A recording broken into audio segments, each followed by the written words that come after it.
ఏమిటో నువ్వు ఆలస్యం చేసావు? సారీ రా, లేట్ అయిపోయింది. Congratulation. Thank you very much. అమ్మా రాధ, ఏమిటమ్మా ఇది?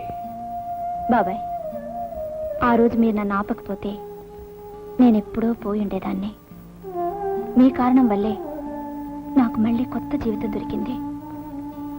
నా కన్న తండ్రిని నేనెప్పుడు చూడలేదు, కానీ కొత్త జీవితం ఇచ్చిన మీలోనే నా తండ్రిని చూసుకుంటున్నాను.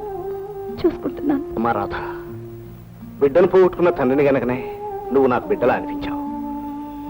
చేసే పని తొందరపాటు పొరపాటని తెలుసు కనుకే ఆ రోజు నిన్ను ఆపాను.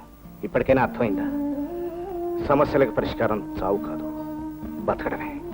నిజమే బాబాయ్, ఆత్మహత్య చేసుకోవాలనుకునే ప్రతి మనిషి ఒక్కరోజు ఆగి ఆ పని చేద్దాం అనుకుంటే లోకల్లో ఆత్మహత్యలు అనేవే ఉండవు. నిజమేనమ్మా, నిజమే. నాకిప్పుడు చాలా ఆనందంగా ఉంది. ఎందుకో తెలుసా? నీ బతుకులోకి ఒక మంచి మనిషి వచ్చినందుకు.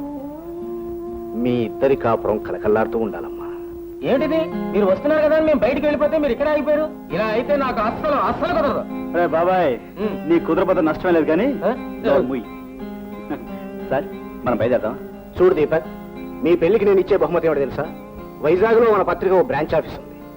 దాన్ని హెడ్ ఆఫీస్గా మారుస్తూ అక్కడి నుంచి ఒక ఎడిషన్ తీసుకురావాలనుకుంటున్నాను. Very good sir, real it's wonderful idea. ఆ పత్రికను నువ్వు చీఫ్ ఎడిటర్గా చేస్తూ అక్కడే బీచ్ పక్క ఉన్న కొత్త బంగ్లా మీరు ఉండటానికి ఏర్పాటు చేశాను. అదే మీ పెళ్లి కానుక. Thank you sir, thank you. రేపే బయలుదేరాలి. Wish you all the best.